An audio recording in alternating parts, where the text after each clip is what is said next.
Olá, hoje é sexta-feira, dia 17 de abril. Começa agora o Panorama. E na edição de hoje você vai ver: pesquisa aponta que pandemia pode dobrar o desemprego no país.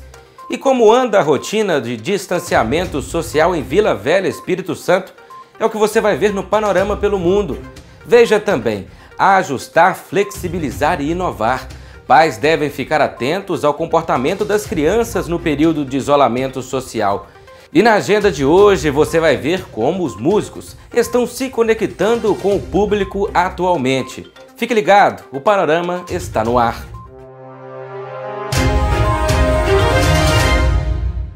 Agora nós vamos conferir os números e a situação atualizada até esta tarde da Covid-19. Cerca de 1,5 milhão de pessoas já foram infectadas pelo novo coronavírus no mundo, contabilizando em torno de 150.800 mortes pelo Covid-19.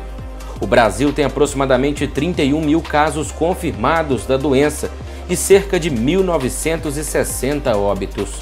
Em Minas Gerais, são 1.021 confirmações. Em Caratinga, até o fechamento desta edição, havia 127 casos em investigação, com 9 internações.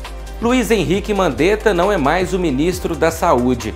A saída dele era sinalizada devido às visões divergentes sobre a condução da pasta em meio à pandemia mundial do novo coronavírus. Sei que deixo aqui a melhor equipe. Trabalhem para o próximo ministro tal qual vocês trabalharam para mim. Não pensem que não estamos livres de um pico de ascensão desta doença. O sistema de saúde ainda não está preparado para uma marcha acelerada. Não condeno, não recrimino e não critico o ministro Mandetta. Ele fez aquilo que, como médico, ele achava que devia fazer. O oncologista Nelson Teich assumiu a pasta. Bolsonaro ressaltou que é preciso combinar o combate à doença com a recuperação econômica e garantia de empregos e defendeu uma descontinuidade gradativa do isolamento social em vigor em todo o país. Que eu conversei com o Dr. Nelson é que gradativamente nós temos que abrir o emprego no Brasil. Essa grande massa de humildes não tem como ficar preso dentro de casa. Se a gente discutir saúde e economia, isso é muito ruim, porque na verdade essas coisas elas não competem entre si. Elas são completamente complementares. Quando você polariza uma coisa dessa, você começa a tratar como se fosse pessoas versus dinheiro, o bem versus o mal, empregos versus pessoas doentes, e não é nada disso. O governador Romeu Zema anunciou a retomada das obras do Hospital Regional de Governador Valadares, que foram paralisadas em 2015. A conclusão será possível graças a um acordo com a Fundação Renova, responsável pela reparação dos danos causados pelo rompimento da barragem de Fundão, em Mariana. O termo viabilizará um aporte de 78 milhões e a fundação ficará responsável por entregar o hospital pronto e equipado. A expectativa é de que as obras sejam concluídas em 2021. O que era apenas um sonho, agora é realidade. O Hospital Regional de Governador Valadares. Desde que eu assumi o governo de Minas, um dos pontos que eu mais fiz questão de acompanhar são as medidas de ressarcimento da Fundação Renova. Chamei o governador do Espírito Santo, que foi outro estado afetado pelo rompimento da barragem de Mariana, e agora nós estamos vendo fatos concretos. E o Hospital de Governador Valadares é o primeiro deles. Vale lembrar que esse hospital vai atender uma região carente, onde há poucos leitos hospitalares, e tivemos ainda o apoio de toda a bancada de deputados da região, tanto os federais quanto os estaduais. E muita coisa ainda virá pela Fundação Renova para as cidades do Vale do Rio Doce. A Fundação Ezequiel Dias começou a liberar os exames para o Covid-19 em até 3 dias. A demora nos resultados era um dos motivos para as subnotificações dos casos no estado. Para conseguir colocar em dia os exames, a FUNED aumentou de uma média de 200 para 700 diagnósticos por dia. O reajuste foi feito com o aumento da produtividade interna remanejamento de recursos humanos, equipamentos e infraestrutura, habilitação de novos laboratórios parceiros e implantação do novo protocolo do Ministério da Saúde para a realização do diagnóstico de Covid-19. Levar um pouco de alento por meio da música às comunidades carentes durante o período de isolamento por causa do Covid-19 é o objetivo do projeto PM na Laje, lançado na última terça-feira pela Polícia Militar de Minas Gerais. Desenvolvido em parceria entre o Centro de Jornalismo Policial e a Academia Musical Orquestra Show, o projeto teve sua primeira apresentação no aglomerado da Serra, na região sul de BH. A ação também contou com o apoio da aeronave Pegasus, do Comando de Aviação do Estado. Alô a todos, aqui é a Polícia Militar. Nós estamos iniciando hoje o projeto PM na Laje. Nós tocaremos em diversas comunidades na região metropolitana de Belo Horizonte, como também em todo o estado. A ideia é fazer com que as pessoas, nesse isolamento e no momento tão importante em que precisamos ficar nas casas, que a Polícia Militar possa levar um pouquinho de entretenimento, um pouquinho de paz, um pouquinho de alegria, nesse momento tão difícil que estamos vivendo com o coronavírus. Então a Polícia Militar começa hoje, mas não tem data para terminar, porque é importante levar esse alento. Até!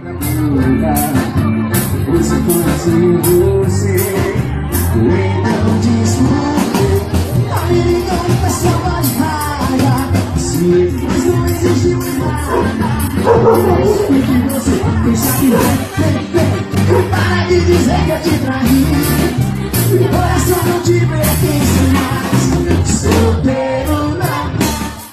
A Prefeitura de Caratinga divulgou o perfil epidemiológico do Covid-19 no município.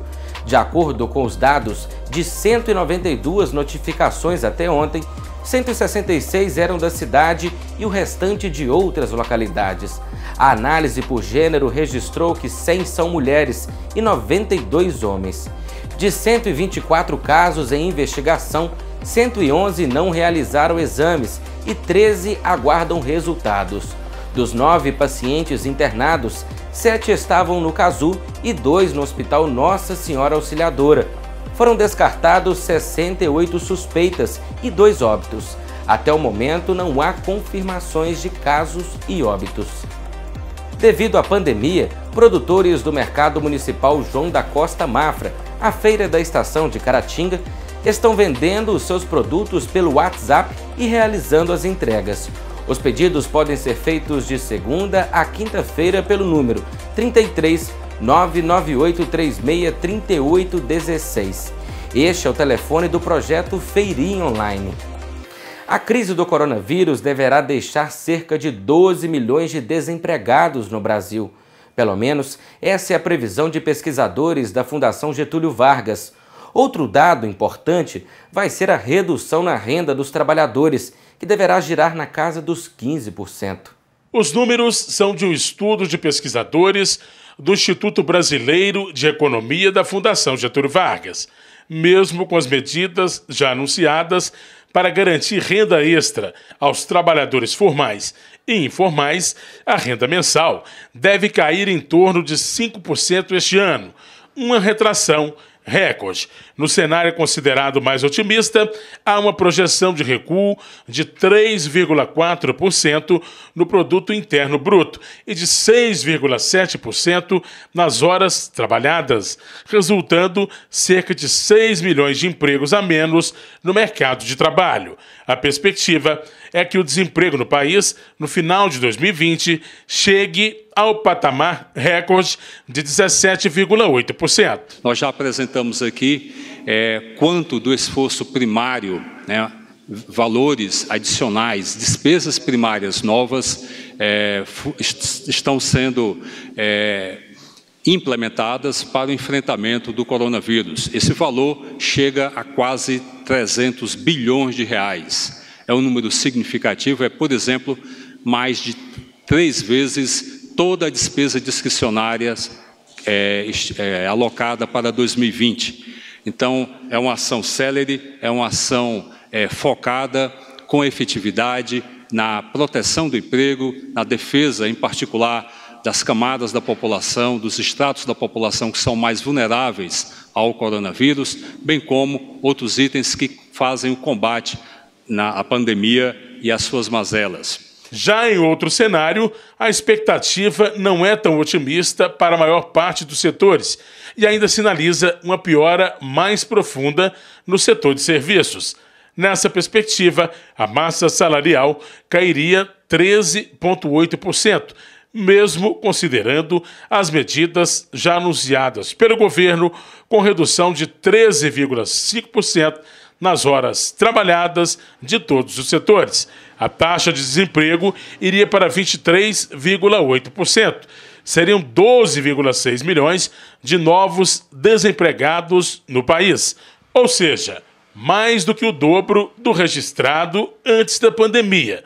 Diante disso, o governo vem se mobilizando na tentativa de reduzir os impactos que essa situação mundial pode causar na economia do país. O ministro Paulo Guedes e toda a sua equipe, mas o ministro em particular, acredita no poder da descentralização, uma descentralização responsável, no poder de uma federação forte.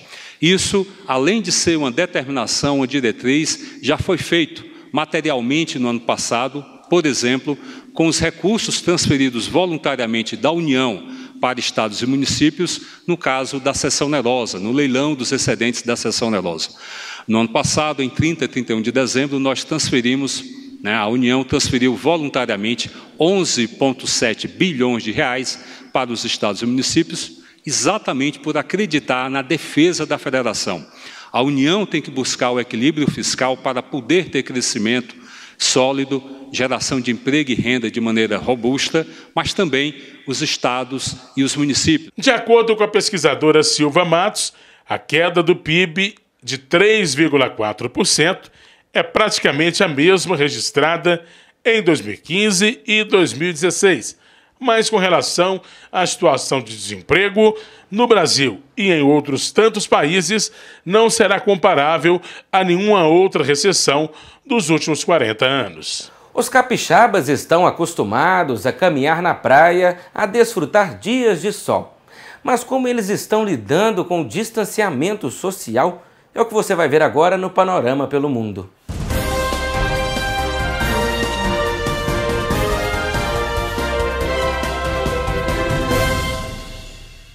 Olá, meu nome é Fernanda Gomes, eu falo de Vila Velha, no Espírito Santo. Aqui no nosso estado, nós estamos em quarentena horizontal desde março e vamos permanecer até o dia 17 de maio. Temos mais de 850 casos de pessoas infectadas, mas também temos 480 casos de pessoas curadas. O governo vem fazendo abordagem às pessoas que estão em espaços públicos, como praças, parques, calçadões, e decretou também que os supermercados devem manter o distanciamento de 10 metros quadrados por cliente. Isso vai impactar um pouco o setor, mas é uma medida necessária para que a gente consiga fazer o distanciamento social. Eu acredito que essa é uma etapa da nossa vida e a gente tem que tentar passar por ela de forma mais leve e tirar o melhor proveito desse momento. Na minha casa, nós estamos trabalhando em home office, cada um tem seus afazeres, mas a gente criou uma rotina. Então, a gente faz todas as refeições juntos, coisa que a gente não conseguia fazer anteriormente. Então, assim, a gente precisa cuidar da mente, a gente precisa cuidar do espírito, para que a gente possa ter fé, porque isso vai passar. Isso vai passar, com certeza. Milhões de famílias têm lidado com novas rotinas devido às restrições adotadas para conter o avanço da pandemia de Covid-19. Se essa situação já é difícil para os adultos, imagina para as crianças. Por isso, os pais devem ficar atentos à saúde mental dos pequenos para evitar a ansiedade e até a depressão, por exemplo. Que tem de pracinhas abandonadas, sentindo falta de quem as frequentava, não é brincadeira, literalmente. O silêncio definitivamente não combina com esse lugar. Quem estava acostumado a correr descalço no chão de terra, dar risada, se divertir num balanço, agora enfrenta uma realidade que nem os mais velhos têm lidado com propriedade. No começo, para muitos, a quarentena até parecia férias. Mas agora, até os pequenos começam a entender que não é bem assim. A Isabela, de 9 anos, e o Pedro, de 11, têm se reinventado depois de 1 mês dentro de casa. Apesar da pouca idade, eles já sabem a gravidade da situação. Eu gosto muito da minha casa, só que eu não gosto de ficar na quarentena, ficar obrigatoriamente em casa. Porque eu gosto muito de passear, sair, na escola, na igreja, me encontrar meus amigos. E esse tempo todo a gente passa, às vezes fica chato, só que a gente encontra alguma coisa para fazer. Mas a gente tem que fazer isso para cuidar da saúde, para não pegar esse vírus. Nós temos muito que agradecer a Deus, porque Ele tem nos dado a oportunidade de ficar em casa seguros com muita gente que não pode. A gente tem que ter fé que esse momento vai passar e nós temos que tomar os cuidados devidos para não pegarmos essa doença e tudo sair de controle. Pedro e Isabela foram ensinados desde cedo que a saúde é composta por um tripé: físico, emocional e espiritual. E como eles aprenderam isso? Praticando.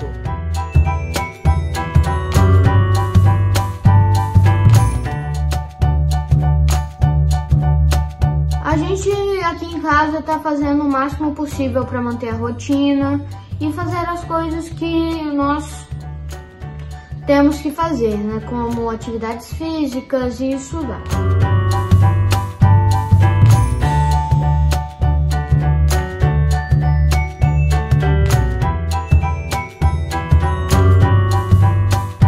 No dia não fica muito cansativo, eu faço balé, eu ouço música, eu ligo pra minha família, pros meus tios, pros meus avós e pros meus primos. Aí depois eu faço vídeo chamada com as minhas primas, jogo a dedonha e várias outras coisas. Aí eu gosto muito de também ver filmes. Ter uma rotina durante este período de isolamento social é fundamental, principalmente para as crianças, pois gera segurança, equilíbrio e bem-estar.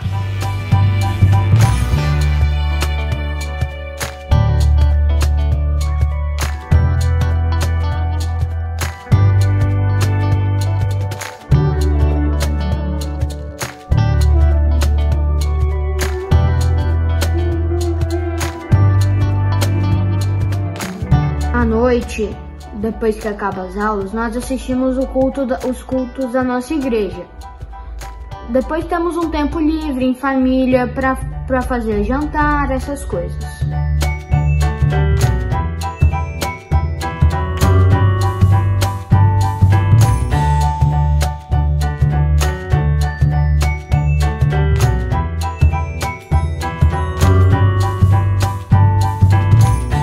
Ajustar, flexibilizar e inovar. Aproveite este tempo para cuidar da saúde por completo. Eu tô tentando fazer minha parte. Você também pode fazer a sua. Então lave bastante as mãos. Use álcool em gel. E se você for sair de casa, use máscara, mesmo sendo descartável.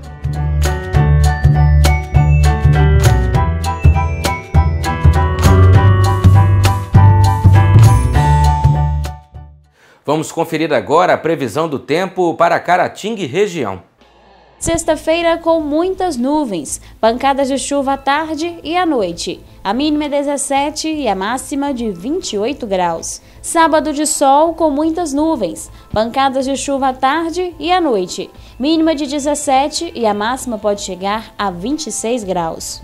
Domingo de sol com algumas nuvens. Mínima de 19 e a máxima pode chegar a 24 graus. O isolamento social está fazendo com que muitos músicos encontrem maneiras diferentes de interagir com o público. É o que você vai ver no Agenda Cultural de hoje. As transmissões ao vivo pelas redes sociais viraram uma grande aliada do meio artístico. Se você gosta de música sertaneja, deve ter acompanhado os shows de Gustavo Lima, Jorge Mateus e Marília Mendonça, entre outros. Mas se perdeu algum deles, fique tranquilo.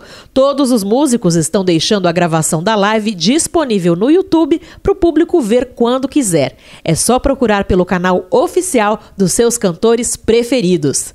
Além dos sertanejos, tem gente de todos os estilos fazendo live nessa quarentena. Isso possibilitou a criação de alguns festivais virtuais de música, como o Fico em Casa e o Tamo Junto, iniciativas brasileiras que reúnem artistas cada um na própria casa. No YouTube também é possível encontrar a gravação dessas lives nos canais do Festival Fico em Casa e no do jornal O Globo. E tem um festival internacional programado para este sábado, dia 18. One World Together at Home vai arrecadar doações para o combate à Covid-19 e vai contar com alguns dos nomes mais expressivos da música, como Sir Elton John, Alanis Morissette, Ed Vedder, do Pearl Jam, e Lady Gaga, que é uma das organizadoras desse line-up maravilhoso. O festival vai ser transmitido por várias plataformas digitais: YouTube, Facebook, Instagram, Amazon Prime Video, Tidal e até por alguns canais de TV aqui do Brasil, como MTV e Comedy Central. É sábado, a partir das 9 da noite, horário de Brasília. Pois é. Essa é uma maneira interessante de se divertir e ao mesmo tempo de se proteger ficando em casa. Estamos chegando ao final da edição de hoje. Siga acompanhando as notícias do sábado e domingo nas nossas redes sociais. Se quiser entrar em contato com a gente, o nosso WhatsApp é o 33 9836 2813. Muito obrigado pela companhia, um ótimo final de semana e até segunda.